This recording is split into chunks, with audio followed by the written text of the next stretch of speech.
Have you ever wondered why so many women say, "I'm just not in the mood," even in loving relationships? Here's something that might completely change how you think about desire. In a 2020 study, over 85% of women reported that they don't feel aroused before intimacy begins. Their arousal builds after emotional or physical engagement has already started. Let that sink in. For most women, desire does not come first, it follows connection. Welcome to Deep Dive Psychology.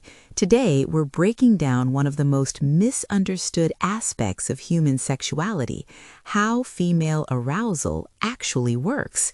And understanding this could transform how you experience intimacy, connection, and pleasure. The myth we've been taught. Most of us were taught that arousal is instant. You're either in the mood or you're not. You should feel spontaneous desire. You should just know. And if you don't, something must be wrong. But that belief is based on an outdated, male-centered model of sexuality. Spontaneous desire, where arousal appears suddenly and intensely, is real, but it is not the only form of desire. For approximately 85% of women, desire is responsive. That means arousal happens after touch begins, after emotional closeness develops, after context feels safe and engaging. If you're waiting to feel turned on before initiating intimacy, you might be waiting forever, and that does not mean you have a low libido. It may simply mean your desire is responsive. This misunderstanding creates shame, pressure, and confusion, and it disconnects many women from their own sexuality.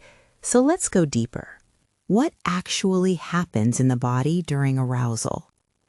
When a woman becomes aroused, the body goes through a complex physiological process. Blood flow increases to the genitals, especially the clitoris, labia, and vaginal walls. The clitoris swells, similar to penile erection, because they are made of the same tissue. The vaginal walls begin natural lubrication. The pelvic floor muscles soften and expand. The vaginal lengthens and widens. The cervix shifts slightly upward to prepare for penetration. Breathing deepens, heart rate increases, skin may flush, nipples may become erect. But here's what most people don't realize.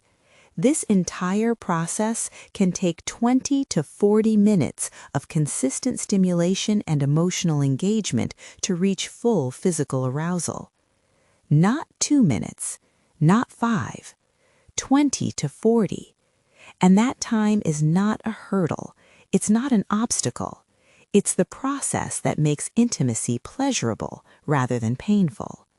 Without adequate arousal, penetration can lead to discomfort, tearing, tight pelvic muscles, numbness, or distraction. And repeated discomfort conditions the brain to avoid intimacy altogether. The body is not slow, it is preparing. The psychology behind it. For decades, sexual response was explained using the linear model developed by William Masters and Virginia Johnson. Their model described 4 stages: excitement, plateau, orgasm, and resolution. Desire was assumed to come first. But this model was largely based on male physiology. Later, sex researcher Rosemary Basson proposed a different framework, a circular model of female sexual response. In this model, desire does not have to appear at the beginning. A woman may start from a place of neutrality or a desire for emotional closeness. As intimacy builds, arousal grows, pleasure increases, and only then might desire intensify. It's not a straight line, it's a feedback loop. Connection fuels arousal. Arousal fuels desire. 3 key factors that increase female arousal. Now, let's examine 3 powerful psychological drivers. 1. Emotional connection. For many women, emotional safety is foundational. Feeling seen, feeling valued, feeling unpressured. When pressure is present, even subtle pressure, the nervous system shifts into protection mode, and protection mode blocks arousal. Safety, however, allows the nervous system to relax, and relaxation allows pleasure to emerge. In long-term relationships especially, emotional intimacy is the gateway to physical intimacy. 2. Attuned physical touch. Fast, goal-oriented touch rarely works. When intimacy feels rushed or focused only on penetration, arousal decreases. Slow, intentional touch without pressure to perform activates the parasympathetic nervous system. This is the rest and receive state.